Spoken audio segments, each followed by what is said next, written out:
Hi, everyone. Today we're going to talk about a very common topic, and I was just talking with my guest, Elizabeth Bessey. Welcome, Elizabeth. Thank you. Yeah, I haven't even said what the topic is yet. It's emotional intelligence. It's something that everybody at one point or another in their career learns to regulate their emotions properly in a professional setting, because we all have emotions and they all come to the surface. And it's how we deal with them that makes a difference in our workplace environment. So Elizabeth here, she's the perfect person to address this letter today. Elizabeth has been an HR professional for over 20 years, and she specializes in leadership development and emotional intelligence. And she helps people with career development as well.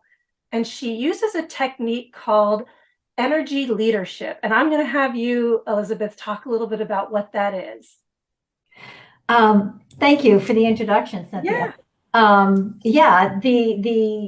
coaching certification program I went through, Bruce D. Snyder founded, and energy leadership is one of the tools that is the founding principles for the coaching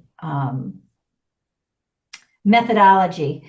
And it's basically having an awareness. You have 7 levels of energy. You have an awareness of where you are. You have an idea of where you want to be. And it's just taking that pause. And actually, it's something that's very involved with emotional regulation. Taking that pause and identifying, am I at level 1? Am I at a level 4? Yeah. How do I get to level 7? So we go through those ranges throughout every day. And it's simply having the awareness of where you are, where you want to be, taking the pause and taking the next steps to go wherever you want to land for that particular time frame. Yeah.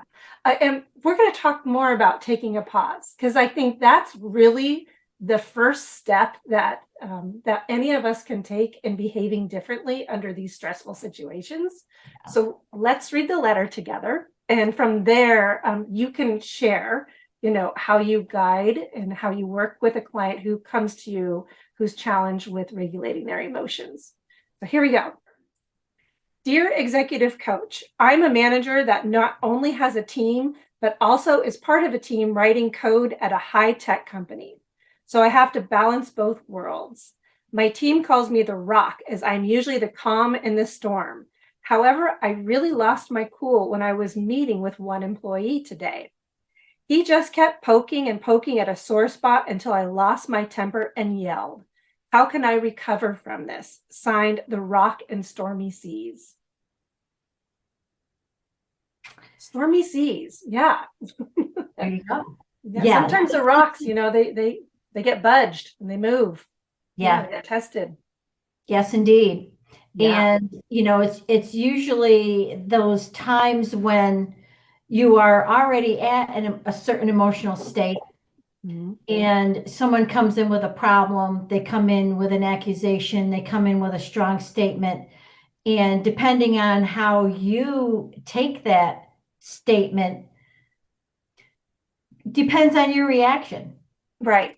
So exactly. I always like to say emotions are between your thought and your action. That's right.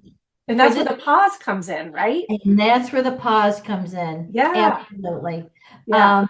So, anytime, and as a matter of fact, I just spoke with a client earlier today that had this exact situation. And so we talked about the pause. We talked about, okay, so how did it feel when you had the initial knee-jerk reaction that you did? Yeah. And it wasn't so good. Yeah. Right? Yeah. So when you're talking with your client and you allow them to sit in the space where they are, did it not feel good? Did it feel good? Right. How would you approach it going forward, knowing that emotion that you felt was not so good? Yeah. And I even go one step. I mean, first of all, the biggest first step is I behaved in a way that I didn't like. So it's that self-awareness, it's that recognition that something happened that I wish would have been different. So when you can first acknowledge that this didn't go well and I don't want it to happen again.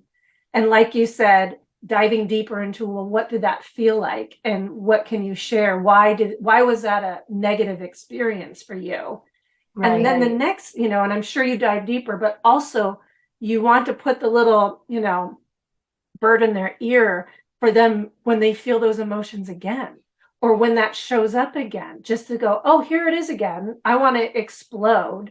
And hopefully you can work on that pause and go, this is where, Elizabeth told me I need to, step aside and take a minute and think about, how I want to respond to this. Yeah, exactly. Yeah. And again, the first step is and as you're working and as you're coaching, as someone, a leader is coaching with myself or any coach, they do develop more of an awareness. Yeah. So the first is to acknowledge, whoa, what am I feeling in my body? I can feel my face getting flushed. I can feel my shoulders tense. My hands might clench. When you can recognize those bodily effects, then you're like, oh, okay, there's my awareness. There's my first step, right? Yeah. Noticing it, having an awareness and noticing. And then, there's two steps beyond that. And it's putting yourself in the shoes of the person that's coming to you. What's going on for them? Yeah. There might be, a reason why they're charging into your office with this strong statement, with the accusation, with whatever it is. Right. What's going on for them? Yeah. And then, creating that pause to slow down and get curious. Yes, that's exactly right. Ask lots of questions. Someone just showed up to you in a state that has triggered you into a certain state. So if you can poise yourself to shut all that off in the moment, that's great progress. If not, some people need to walk away and then come back with curiosity when their brain is a little less fogged with their initial, impulsive reactions, and get curious. Yeah. Yeah. And, and I think sometimes the hardest thing, and like you say, it's that knee-jerk reaction. It's the reflex. So if you can incorporate that pause, and if there's something you're like, whoa, where are they coming from? Right. Again, get curious and ask a question instead of the response that they really want to have. Right. Say, that is a great question. You know what? I'm in the middle of something. Let me get back to you. Yes. And then you can go through all of whatever they need to do to think, what the heck? Yeah. And they may be in a different place. It's not just you needing to be in a different place to have a conversation. They may need to be in a different place too. Cooler heads, cooler heads have better conversations. Exactly. Yeah. Asking a couple questions, and again, there's so many different steps to taking that pause, asking some questions. That is a great question. Let me think on that. Or that's a great question. I'm in the middle of something. I'll get back to you. Right. And, in that meantime, it enables you to, maybe reach out to a couple different people to get confirmation on what's, what they're bringing up. Develop a little bit of a strategy or develop an answer, and, maybe confirm with a peer, a subordinate, a boss, whatever. And, making sure that you're giving the answer from the correct place. And it also gives kind of a cool down period. Yeah. Yeah, definitely. And sometimes I also deal with a client who they may not be the person who has a difficult time managing their emotions, but someone on their team who they lead has this propensity and doesn't know how to become self-aware, and the impact that can have, not just on their, one-on-one communication, but it can really do some damage to a whole team if someone behaves that way. Yeah. So I know that's a different problem, but is the strategy similar when you're dealing with somebody like that? very similar. This, and again, particularly when you're working with a coach, you do develop a lot more of awareness. Yeah. But awareness is always going to be your first step and your first key. It's what is your body doing? Mhm. Is your face gets red, you can feel that your temperature goes up. Are you a little sweaty?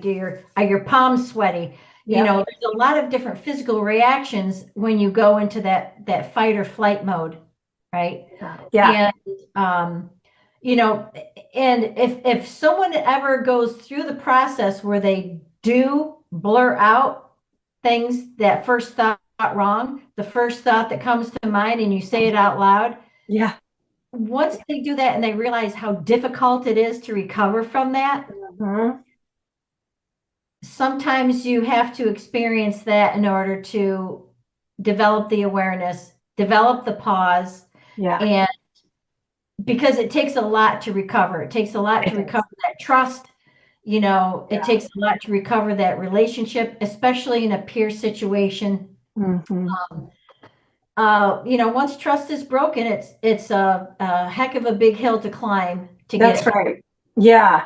How long it takes to build, that hill of trust as you describe it, it can be torn down pretty quickly. Yeah. That's So very generally, true. once you experience that the first time, you pretty much don't ever want to have to experience that again. That's right. And that's actually a sign of somebody who's maturing, that's learning, that's progressing. I don't think that's a sign of complete failure. As you mentioned, sometimes you have to go through the hard lesson in order to learn it really well. And yet there are circumstances where, as I mentioned, someone is managing someone on their team that is having a hard time, to even recognize their behavior, or they dismiss it, or they justify it. And that's a whole nother can of worms and probably another letter. But that is if you are unable to help people become self-aware and recognize that they need to pause, that is a big challenge as a leader who may have somebody in their team and what may need different tactics if they're unable to feel the consequences or want to make the shift in their one of the tools that us coaches really enjoy are 360 reviews. Mm-hmm.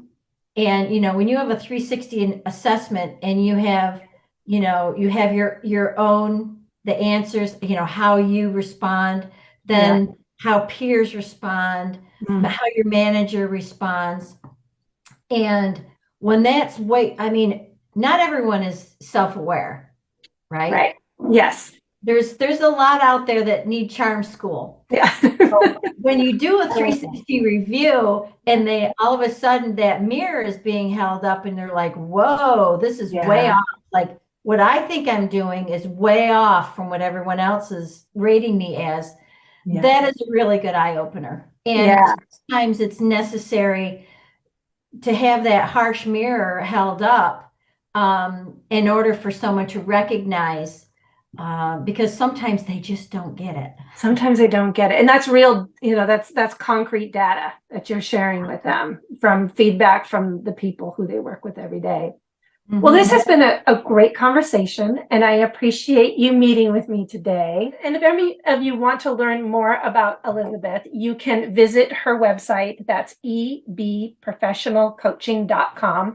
And I think it's in her name as well there on the screen to learn more about Elizabeth and learn more about how to regulate your emotions in the workplace and emotional intelligence in general. So I appreciate you being with me today, Elizabeth, and thanks for your time, everybody. My name is Cynthia Greenfield, and on this channel, we address your workplace dilemmas. I invite other executive coaches and leaders, and we read your letters and offer guidance and solutions on your workplace problems. To send me an email, you can address it to dearexecutivecoach@gmail.com, and we might read it right here on the air.